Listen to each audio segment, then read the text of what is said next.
If you have an imagination like mine, then you also struggle to stay focused on one thing long enough to see results. In 2022, I started using a journal to record and reflect on my progress in my business, and it has helped me quite a bit. Over that time period, I tripled my revenue. I was able to identify roadblocks that were getting in my way and clear them. I was also able to figure out areas where I could make improvements in my performance and just help accelerate my progress. So in this video, I'm going to walk you through a review process that I go through with my journal at the end of each month. You're going to see how this can help you in whatever type of goal that you have. It could be financial, it could be any other life goal that you're working on at the moment. It's going to do a few things for you. It's going to help you maintain progress towards your goals. It's going to help you celebrate wins, build momentum. It's going to help you see where you're self-sabotaging your progress. And it's going to help you set goals for the month that's coming ahead. So as I was thinking about this topic and the importance of reflection on your experience, I thought back to a show on Netflix that my wife and I watched together called Keep Breathing. It's about a young woman who's a successful attorney in Manhattan. And on a trip to Alaska, her small plane goes down in the remote woods of northern Canada, and it's a fight for her to survive. And she's a city girl. She is not an outdoorsy type of person. One day, though, she discovers berries, about 3 kinds of berries in the woods nearby where she was camped out. And she hesitates, though, because she doesn't know which type of berry may be poisonous and which one's safe to eat. So she tries out one type that she thinks is okay, but ends up vomiting it up. Later on, she uses her driver's license to rummage through a pile of bear poop, and she figures out which type of berry is safe to eat. And so that story is just kind of a good example of how you evaluate what's going on and apply your analytical skills to work the problem and figure out where you can make changes to make progress. Let's take a look at the 6 prompts in this journal review, monthly review in detail. First off, it's important to know that when we're in new territory, especially doing something difficult and challenging, we need evidence of progress and success in order to believe in ourselves. Success breeds motivation, not the other way around. So the first prompt is to record your wins, no matter how small they might seem. If I were you, I would keep this in the same list so that you can add to it and build it up over time.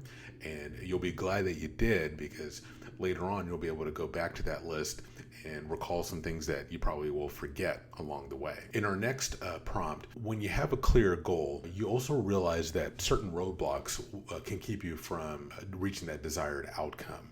And so you don't want to waste time removing the wrong roadblocks. You want to focus on the right problems.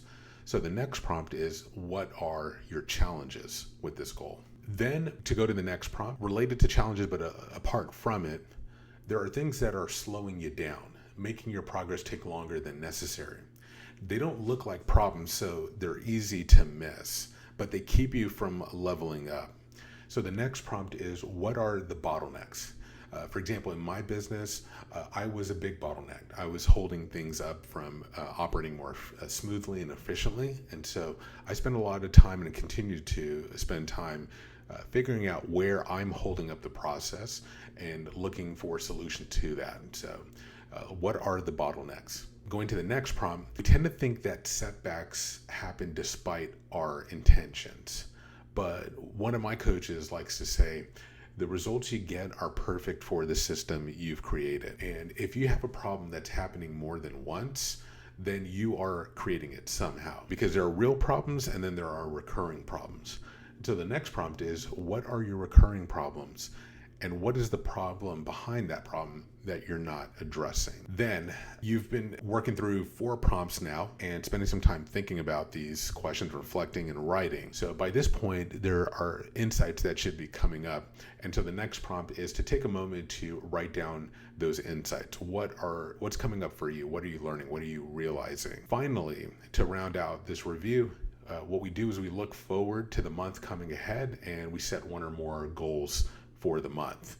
And this pretty much just rounds out these 6 prompts. So you have, just to recap, there are wins, challenges, bottlenecks, recurring problems, insights that are coming up for you as a result of reflecting on those prompts, and then goals for the next month. And then next month, when you get to that point where you're doing the review again for at the end of March or beginning of April, you can look back on this review, look back at the goals, and track your progress from that point. Now, as valuable as this review is throughout the year, it's not going to do you much good if you don't have a clear goal set in place and you don't know yet what you want to work on. So in order to help with that, what I want you to do is go over to leavenormalbehind.life, and you can go there and click on the link to a PDF for a 5-part financial plan, a checklist that I put together. And what that does is it will walk you through, at least in terms of your financial goals, different stages of your financial plan, and help you start to put together goals that you can then use this review process